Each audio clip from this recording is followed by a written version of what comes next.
Back to bulletin. MLC ఎన్నికలకు సంబంధించి TDP BJP మధ్య సీట్ల సర్దుబాటు వ్యవహారం ఇంకా ఓ కొలికి రాలేదు.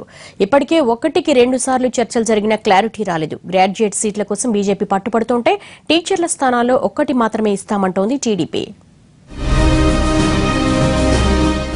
ఎమ్మెల్సీ ఎన్నికలు దగ్గర పడుతున్నాయి. మార్చి, ఏప్రిల్లో ఏపీ శాసన మండలి నుంచి 22 మంది రిటైర్ కాబోతున్నారు.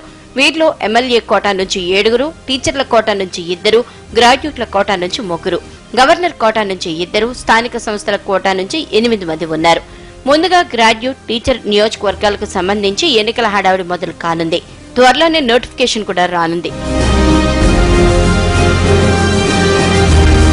సర్దుబాట్ల సీట్లపై టీడీపీ బీజేపీల మధ్య ఇప్పటికే చర్చలు జరుగుతున్నాయి. టీచర్ల కోటాలో ఉత్తరాంధ్ర నుంచి ఒక స్థానాన్ని ఇచ్చేందుకు టీడీపీ రెడీగా ఉంది. అయితే గ్రాడ్యుయేట్ల నియోజకవర్గాన్ని కూడా కేటాయించాలని బీజేపీ పెద్దలు పట్టుబడుతున్నట్లు తెలుస్తోంది. ఉత్తరాంధ్ర గ్రాడ్యుయేట్ల నియోజకవర్గం సీట్ ఇచ్చేందుకు టీడీపీ సిద్ధం కాకపోతే కనీసం ప్రకాశం, నెల్లూరు, చిత్తూరు జిల్లాల గ్రాడ్యుయేట్ల స్థానాన్నైనా కేటాయించాల్సిందిగా టీడీపీని కోరాలని బీజేపీ భావిస్తున్నట్లు సమాచారం. ఇక్కడి నుంచి బీజేపీకి చెందిన నేదురుమల్లి రామ్కుమార్ రెడ్డి, ఆంజనేయులు రెడ్డిలు పోటీకి సిద్దమవుతున్నట్లు తెలుస్తోంది.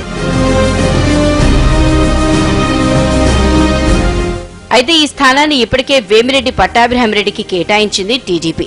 గ్రాడ్యుయేట్ల నియోజకవర్గాన్నో, టీచర్ల నియోజకవర్గాన్నో ఏదో ఒక దాన్ని బీజేపీకి కేటాయిస్తే ఇతర కోటాల నుంచి కూడా సీట్లను డిమాండ్ చేసే పరిస్థితి వస్తుందనేది టీడీపీ అంచనా.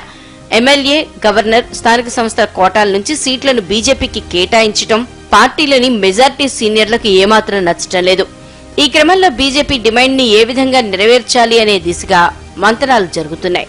అయితే బీజేపీకి అసలు సీట్లే ఇవ్వకుండా అన్ని స్థానాల్లోనూ పోటీ చేస్తే నష్టమేంటనే మరో వాదన వినిపిస్తున్నా మిత్రపక్షంతో ఇంత ఖరాఖండిగా ఉండటం సాధ్యం కాదంటున్నారు కొందరు నేతలు.